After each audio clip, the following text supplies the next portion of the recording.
Welcome to TOPLINE HOTLINE. Hey, everybody. Welcome to a brand new segment from your favorite podcast, that is TOPLINE. What we're doing for the very first time, we're going to try and do this every week. We're doing what we call TOPLINE HOTLINE.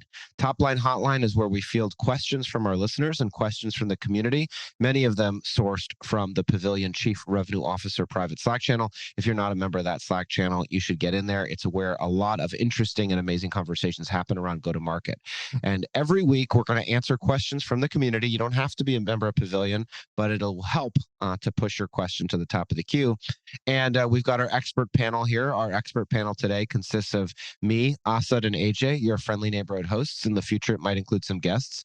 Asad will ask the question. One of us will answer the question. It'll be a short little segment, and we'll be in and out of here in no time at all. But we want to give you a little bit more of an opportunity to participate in the creation of this beautiful and amazing and engaging top-line content. So welcome to TOPLINE HOTLINE, the very first episode.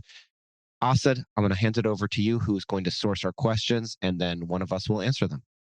Got it. Okay, so the first question that we're tackling as part of TOPLINE HOTLINE is from, I hope I said that last name correctly. You can't say the name. You can't say the name if it's from the Slack channel. Oh, shit. It's supposed to be private, but anyway.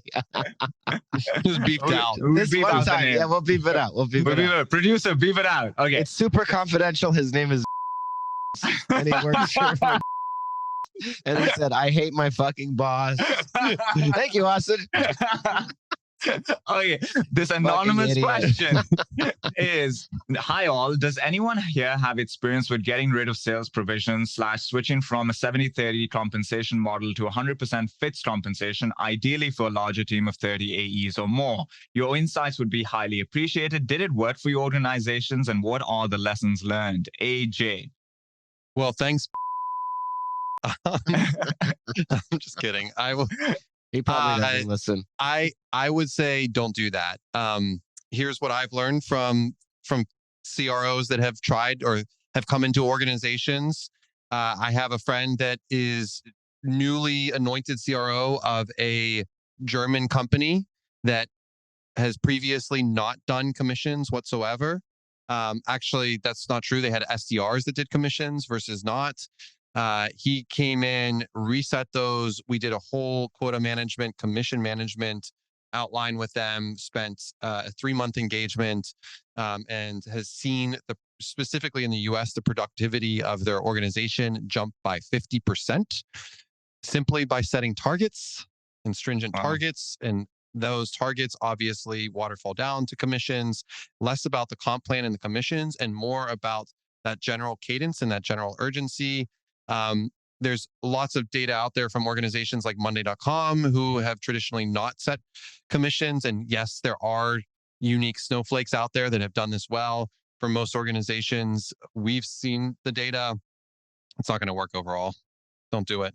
I think David Spitz said something very similar to what AJ just said, which is that the companies with the highest percentage of their compensation is variable tend to perform the best, or at least the sales teams. So I think it's a nice idea, but I think in practice, unfortunately, at least go-to-market teams are oriented around incentive-based variable compensation that drives towards business outcomes that the business needs. Let me ask a follow-up. The idea around it is... Is that allowed in TOPLINE? Let's do it. Why not? Fuck it. We own it.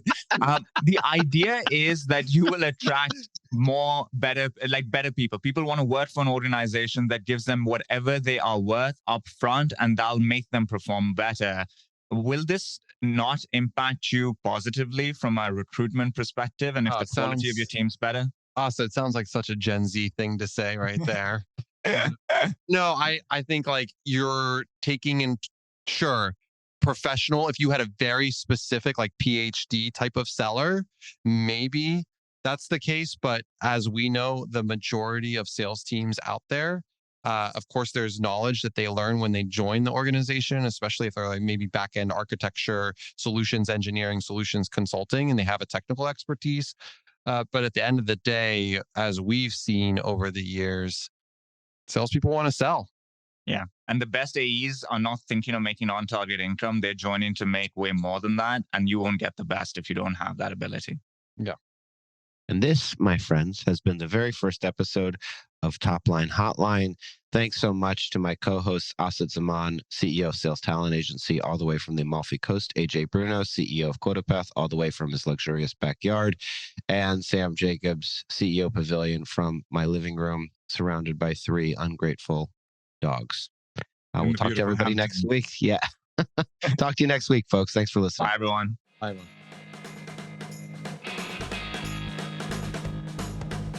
Thanks for listening to Topline Hotline.